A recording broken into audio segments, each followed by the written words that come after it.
Hello and welcome back to Pant commerce classes. देखिए, issue of share में आज हम टॉपिक कवर करेंगे forfeiture and reissue of shares issued at par. सबसे पहले हम समझते हैं फॉर फीचर की मीनिंग क्या होती है। फॉर फीचर का मतलब होता है जब्त कर लेना, कॉन्फिस्केट कर लेना। तो फॉर फीचर ऑफ शेयर का मतलब हुआ कि शेयर जो कंपनी ने इशू किए हुए हैं, कंपनी ने उन शेयर्स को जब्त कर लिया है, फॉरफिट कर लिया है, कॉन्फिस्केट कर लिया है। यानी कि जो पैसा शेयर होल्डर दे चुके हैं उस पैसे को उन कंपनी ने जब्त कर लिया और उनके शेयर की वैल्यू खत्म कर दी। क्यों होता है ऐसा? देखिए, अगर कोई शेयर होल्डर मांगी गई कॉल का पैसा नहीं दे पाता तो डायरेक्टर्स उसको एक नोटिस देते हैं। देखिए, ऐसा नहीं है कि आपने कंपनी ने कॉल किया, आपने पैसा नहीं दिया तो कंपनी एकदम से जब्त कर लेगी, शेयर को फॉरवर्ड कर लेगी। पहले कंपनी आपको एक नोटिस देगी और मिनिमम ड्यूरेशन 14 डेज की जरूर होनी चाहिए। जिस दिन आपको नोटिस मिल जाए वहां से 14 दिन का टाइम आपको जरूर मिलना चाहिए शेयर होल्डर को।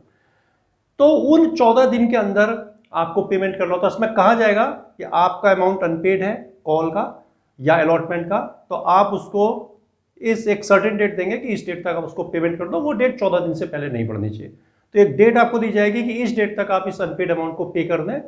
और फिर यह भी कोट करना पड़ेगा आपको कि अगर आपने पेमेंट नहीं किया तो आपके शेयर फॉरफिट हो जाएंगे। और उसके बावजूद भी अगर शेयर होल्डर नहीं दे पाता पैसा शेयर का, तो directors may have the power to forfeit the shares.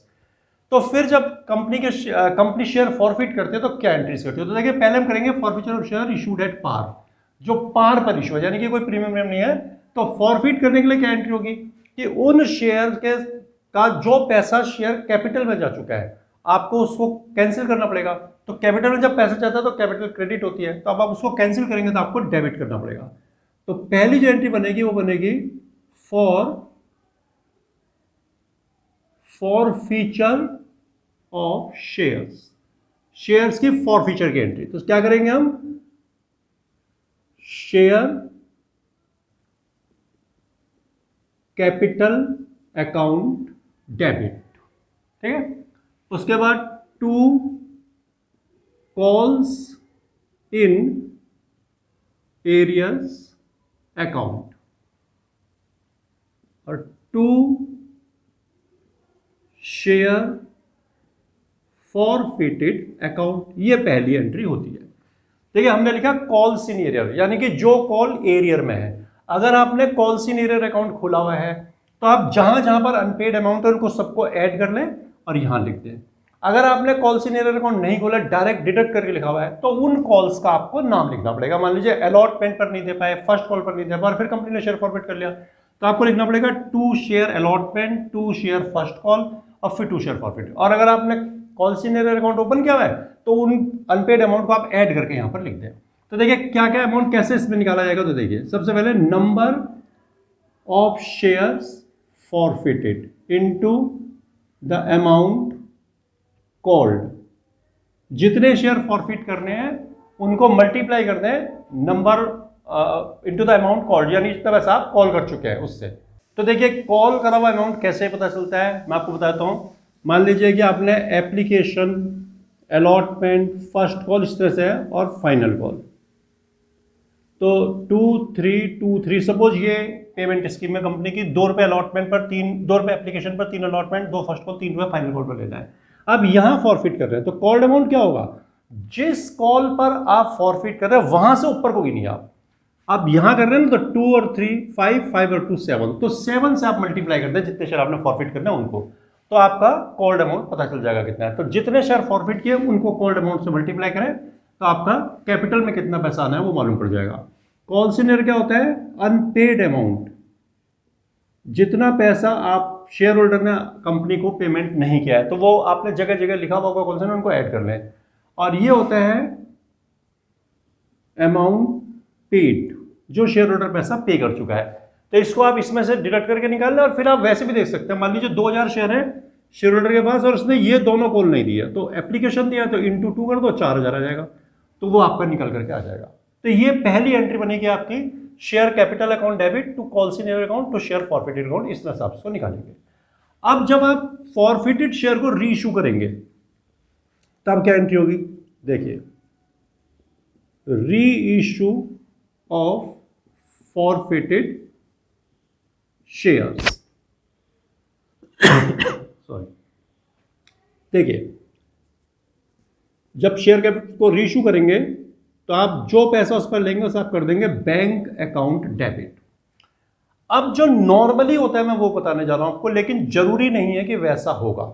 तो नॉर्मली क्या करते हैं कि जो शेयर हमने फॉरफिट किए होते हैं उनको थोड़ा डिस्काउंट दे करके, थोड़ा कम पैसा लेकर के रीइश्यू किया जाता है। तो जितना पैसा आप कम ले रहे हैं उसको आप यहां लिखेंगे शेयर फॉरफिटेड अकाउंट डेबिट, और दोनों का टोटल करके टू शेयर कैपिटल अकाउंट। अब देखिए क्या बोला हमने कि जब शेयर आप रीइश्यू करते हैं तो नॉर्मली आप थोड़ा सा पैसा कम ले लेते हैं, लेकिन ये कोई रूल नहीं है कि आप कम पर इशू करेंगे। ज्यादातर ऐसा करते हैं, इसलिए हमने आपको यहां लिखा शेयर फॉरफिटेड अकाउंट। ये कोई रूल नहीं है, रूल कुछ नहीं है। आप चाहें तो उसको पार पे इशू कर सकते हैं कि जितने का मतलब शेयर है आपने पूरा उसकी वैल्यू ले ली, 10 रुपए का शेयर है, 10 रुपए आपने मांग लिया रीइश्यू पर, तो bank on debit to share capital करना। और आप प्रीमियम पर भी कर सकते हो उसको रीइश्यू, तो आप पार पे भी कर सकते हैं, प्रीमियम पे भी कर सकते हैं। लेकिन नॉर्मली कंपनी क्या करती है कि जो फॉरफिटेड शेयर को रीइश्यू करती है, जो क्वेश्चंस आते हैं 12th क्लास में, उसमें क्या होता जाता है कि जितना पैसा, जितने का शेयर होता है कंपनी नॉर्मली उससे थोड़ा पैसा कम लेकर के रीइश्यू करती है। तो रूल नहीं है, लेकिन ये रूल है तो क्या है कि जितना पैसा आपने फॉरफिट किया आप उससे ज्यादा छूट नहीं दे सकते। यहां पर मान लीजिए पर शेयर आपने 3 रुपए फॉरफिट किया है तो आप 3 रुपए पर शेयर से ज्यादा की छूट नहीं दे सकते, ये रूल है। लेकिन ये रूल नहीं है कि आपको छूट देनी है, नॉर्मली ऐसा होता है, इसलिए हमने ये लिख दिया है। तो अगर ऐसा होगा तो आप क्या करेंगे, क्या अमाउंट लिखेंगे, नंबर ऑफ शेयर्स री इशूड, जितने शेयर आपने रीइश्यू किए वो ले लो और उनको मल्टीप्लाई कर दो आप फिर अमाउंट कॉल्ड, जितना पैसा आपने अब उनसे लिया है, ठीक है, या चार्ज लिख सकते हैं उसको कॉल्ड की जगह, अमाउंट चार्ज्ड। यहां पर आप लिखिए number of shares reissued into amount allowed as discount. अच्छा, यहां इस बात से बिल्कुल कंफ्यूज मत होना कि डिस्काउंट पर शेयर इशू हो रहा है। शेयर्स डिस्काउंट पर इशू नहीं होते, 2013 से पहले होते थे, लेकिन 2013 में जब अमेंडमेंट हुआ है कंपनीज एक्ट में तो वहां से प्रोहिबिट कर दिया कंपनी को कि आप डिस्काउंट पर शेयर इशू नहीं कर सकते। तो ये डिस्काउंट वो नहीं है जो ओरिजिनली शेयर इशू किए जाते हैं, वो डिस्काउंट पर नहीं होते हैं। ये तो आपने जो पैसा फॉरफिट किया वहां से थोड़ा डिस्काउंट इनको दिया, तो ये वैसा डिस्काउंट नहीं है, ठीक है। और यहां पर आप लिखेंगे अमाउंट क्रेडिटेड एज पेड, जितना आपने उनको क्रेडिट दिया ये लिखते हैं। तो ये दो एंट्री हो गई फॉरफीचर की, रीइश्यू की। अब आपको जो रीइश्यू करने पर अगर प्रॉफिट हुआ है तो उसको कैपिटल रिजर्व में ट्रांसफर करने की एंट्री।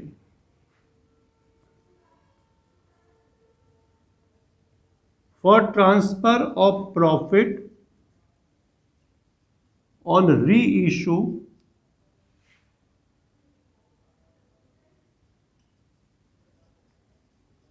To capital reserve. देखिए क्या एंट्री बनेगी, share forfeited account debit to capital reserve account, ये आप कर देंगे। देखिए अगर आपने सारे शेयर इशू कर दिए तो जितना पैसा फॉरफिट किया था उसमें से जो आपने अलाउ किया है इशू करते समय डिडक्शन करें, यहां लिख दें। लेकिन अगर आपने कम शेयर इशू किया है, पूरे शेयर इशू नहीं किया है, तो उसका एक फॉर्मूला है, तो आप इसको देख लें, फिर मैं आपको फॉर्मूला लिखाता हूं, उसके बाद हम आपको क्वेश्चन करके दिखाएंगे। देखिए सबसे पहले आपको, अगर आपने पूरे शेयर इशू नहीं किए हैं तो कैपिटल रिजर्व निकालने का एक फॉर्मूला आपको बता देते हैं। Capital reserve is equal to amount forfeited, कितना पैसा आपने फॉरफिट किया उसको आप डिवाइड कर दें नंबर ऑफ शेयर्स फॉरफिटेड, जितने शेयर फॉरफिट किए उससे डिवाइड कर दें तो पर शेयर आपको मालूम पड़ जाएगा कि एक शेयर के लिए आपने कितना फॉरफिट किया, इनटू नंबर ऑफ शेयर्स री इशूड, फिर जितने शेयर री इशू किए उससे मल्टीप्लाई करें तो मालूम पड़ जाएगा कि री इशूड शेयर का कितना पैसा फॉरफिट किया है, क्योंकि जो शेयर री इशू किया उन्हीं का पैसा, उन्हीं पर हुआ प्रॉफिट कैपिटल रिजर्व में जाता है, जो री इशू नहीं किए तो उन पर प्रॉफिट होगा ही कैसे, माइनस अमाउंट यूज्ड ऑन री इशू, फिर री इशू पर जो पैसा आपने यूज कर लिया उसको लेस कर दें तो आपका प्रॉफिट अमाउंट निकल आएगा। तो देखिए अब हम आपको एक क्वेश्चन करा रहे हैं अपनी ऑफलाइन क्लासेस की शीट से, तो क्वेश्चन आपके सामने डिस्प्ले हो रहा होगा, आप देख लें। और पहले क्वेश्चन को करने से पहले हम क्या करते हैं, एक टेबल बनाएंगे और उस टेबल में हम लिख लेंगे कहाँ पर कितना पैसा मिलना है और उसके बाद फिर उस क्वेश्चन को करेंगे तो आसानी से क्वेश्चन हो जाएगा। देखिए, Jet limited invited application for 20,000 share of 100 is to be paid as given below. 25 on application, allotment पर 35, balance in 2 equal instalment of 20 each. Application मिली 30,000 शेयर के लिए, 20,000 इशू किया, 30 के लिए एप्लीकेशन आई, 5,000 एप्लीकेशन रिजेक्ट हो गई। अब बाकियों को शेयर प्रोराटा बेसिस पर दे दिया, पूरा पैसा ठीक ठाक समय पर मिल गया, लेकिन एक्स के पास 2,000 शेयर थे, उसने दोनों कॉल का पैसा नहीं दिया, शेयर फॉरफिट हो गए। फॉरफिटेड शेयर में से 1,500 शेयर, यानी कि इसी हिसाब से निकालना पड़ेगा, 2,000 शेयर फॉरफिट किया, 1,500 इशू किया, 90 पर वाई को एज फुल्ली पेड। तो हम पहले एक टेबल बना लेते हैं, एप्लीकेशन, अलॉटमेंट, फर्स्ट कॉल और फाइनल कॉल। 4 बार कंपनी ने पैसा मांगा है, तो 4 लिख लेता हूं, ये application, allotment, first call, final call. Share company ने इशू किए 20,000, लेकिन एप्लीकेशन आ गई 30 के लिए, तो जितनी आई है पहले तो उतना आप ले लो, 30,000 इंटू 25, लेकिन उसके आगे फिर आपको 20 ही लेना है। अगर आपने जितने शेयर इशू किए उससे ज़्यादा एप्लीकेशन आई है तो आप इशू नहीं कर सकते ज़्यादा शेयर, आपको जितने इशू किए उतने लेके चलना पड़ेगा आगे, और बाकी जो एक्स्ट्रा आगे उनका ट्रीटमेंट आपको बताया होगा क्या करना है। तो इसमें क्या बताया कि 5,000 शेयर के लिए तो कंपनी ने रिजेक्ट कर दिए, 5,000 इंटू 25, ये रिजेक्ट हो गया, इनका पैसा रिटर्न थ्रू बैंक वापस कर देंगे, और बाकियों को प्रोराटा पे दिया, तो उसके अंदर जो बाकी 5,000 शेयर बचे हैं उनका पैसा हमें अलॉटमेंट में भेजना होगा। उसके बाद 35 अलॉटमेंट पर और 20 ईच हमें यहाँ पर लेना है। ये हो गया। एक शेयर होल्डर एक्स है जिसके पास 2,000 शेयर हैं, फेल टू पे बोथ दी कॉल्स, दोनों कॉल का पैसा नहीं दे पाया एक्स। 2,000 इंटू 20, 2,000 इंटू 20, तो पहले तो हमें यह 8 एंट्री करनी है, उसके बाद फिर 3 एंट्री होगी फॉर फीचर और रीइशू की। तो देखिए स्टार्ट करते हैं। सबसे पहले bank account debit to share application account, कितना आ जाएगा, 30 इंटू 25, यानी कि 7,50,000 रुपया। फिर इसको एडजस्ट करना है आपने, share application account debit to share capital account to share allotment account, कुछ पैसा अलॉटमेंट में जाएगा, और टू बैंक, जितना पैसा वापस करना है वो बैंक के थ्रू वापस हो जाएगा। देखिए यहां तो आप 750 लिख दें, कैपिटल में कितना जाएगा, जितने शेयर इशू किए उतना इनटू एप्लीकेशन मनी। आपने शेयर 20,000 इशू किए, एप्लीकेशन मनी 25 है, तो 20,000 इंटू 25, 5 लाख रुपए आपको कैपिटल में ट्रांसफर करने होंगे। अलॉटमेंट में कितना जाएगा, 5,000 इंटू 25, तो ये हो गया 125, और रिटर्न होगा 5,000 इंटू 25, यानी कि 125। अब आप अलॉटमेंट ड्यू करें, share allotment account debit to share capital account, ये ड्यू हो गया। ड्यू आपको हमेशा पूरा करना है, चाहे एरियर हो चाहे एडवांस है, कुछ भी आप ड्यू पूरा करें हमेशा। 7 लाख रुपए आपने ड्यू कर दिया। अब जब आप रिसीव करेंगे तो उस समय आपको मालूम होगा कि 1,25,000 आपके पास ऑलरेडी आ चुका है, तो उसको डिडक्ट करके आप रिसीव कर लें। Bank account debit to share allotment account, 7 lakh में से 1,25,000 घटा देंगे तो 575, ये आपके पास पैसा आएगा। उसके बाद आप फर्स्ट कॉल ड्यू करें, share first call account debit to share capital account, due करें। ड्यू हमेशा पूरा करना होगा, 4 लाख रुपीज आप ड्यू कर दें। इसके बाद आप इसे रिसीव करें, बैंक अकाउंट डेबिट, जितना पैसा नहीं है उसके लिए आप लिख दें calls in arrear account debit to share first call account, ये आप फर्स्ट कॉल का पैसा रिसीव करें। देखिए 4 लाख ड्यू है तो आप यहाँ 4 लाख ही लिख दें, और 20 इंटू 2,000, 40,000 रुपये आपको एरियर हो गया, इसमें नहीं आया पैसा, तो 360 आ गया। देखिए हमने इसको कॉल्स इन एरियर अकाउंट खोल दिया 40,000 से, लेकिन कुछ लोग नहीं खोलते हैं, वो क्या करते हैं, डिडक्ट करके सीधा 360 लेते हैं, तो वो भी बिल्कुल सही है। दोनों मेथड है, आप बोर्ड के पेपर में जो चाहे वो मेथड से कर सकते हैं, दोनों मेथड अप्रूव्ड और बिल्कुल करेक्ट मेथड है। आप ये नहीं लिखेंगे तो आप 360 करेंगे, और फॉरफिट करते समय आपको फिर नाम लिखना पड़ेगा जहां जहां पर पैसा नहीं मिला, और ये लिखेंगे तो कॉल सी एरर में इनको जोड़ करके आपने लिख देना है। देखिए, share final call account debit to share capital account. अब फाइनल कॉल देख लीजिए कितनी है, वो भी 20 है, तो 4 लाख रुपीज आपकी फाइनल कॉल ड्यू होगी। उसके बाद एक शेयर भी सेव करना है, bank account debit calls in arrear account debit to share final call account. देखिए, फाइनल कॉल भी आपकी 4 लाख है, और इन पर भी यही 2000 शेयर का 20 रुपये के हिसाब से 40,000 रुपये नहीं आएगा, 360 आपके पास आएगा। ये आपकी जो रूटीन एंट्रीज हैं वो आपने कर ली, जो आप अक्सर करते रहते हैं। अब क्या होगा कि आपको, लेकिन यहां पर एक्स्ट्रा क्या होगा कि फॉरफिट हो गए शेयर, तो उनको फॉरफिट करने की हमको एंट्री करनी है। फॉरफिट करने की एंट्री मैंने आपको बताया था कि शेयर कैपिटल आपको डेबिट करनी पड़ेगी, तो आप क्या लिखेंगे, शेयर कैपिटल अकाउंट डेबिट। देखिए, जब शेयर का पैसा मिलता है तो हम कैपिटल को हमेशा क्रेडिट करते हैं, टू शेयर कैपिटल, हर जगह टू शेयर कैपिटल होगा। लेकिन जब उसी कैपिटल को आप कैंसिल कर रहे हैं कि भाई ये जो शेयर थे इन शेयर की कैपिटल में कैंसिल कर रहे हैं, फॉरफिट हो गया, तो आपको उसको डेबिट करके कैंसिल करना होगा।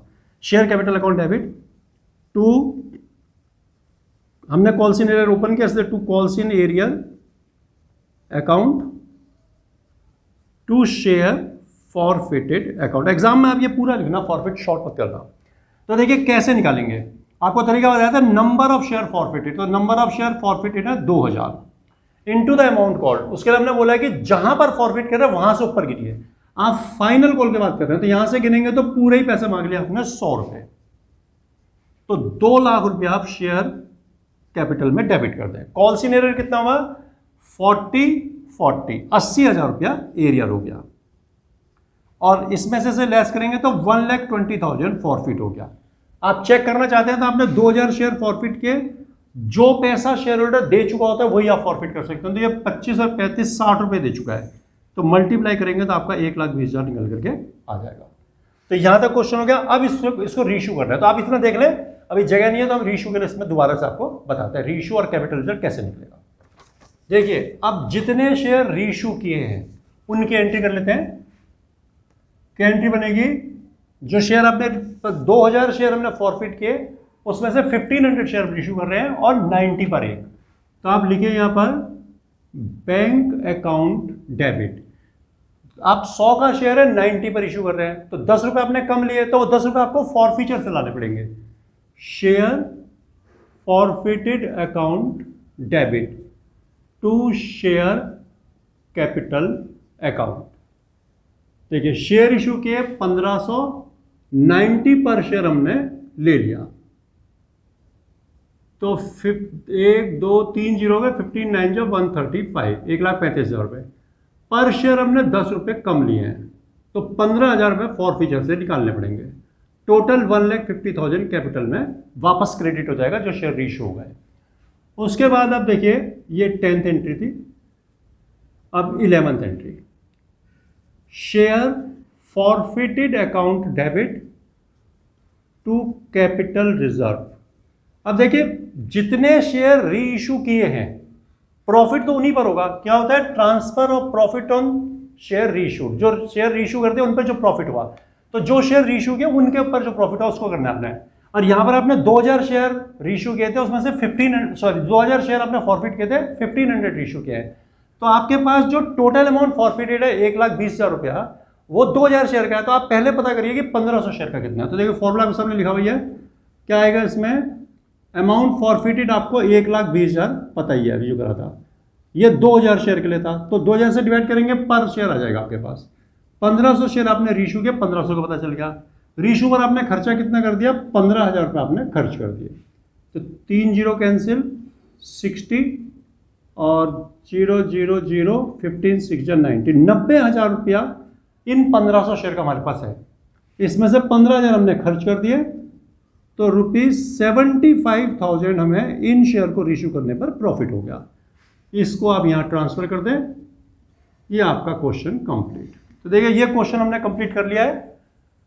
इस तरह से आप फॉरफीचर के क्वेश्चंस कर सकते हैं। जो आपको इसमें रूल्स बताए हैं, जो तरीके बताए, उनको अच्छी तरह आप देखिए, समझिए।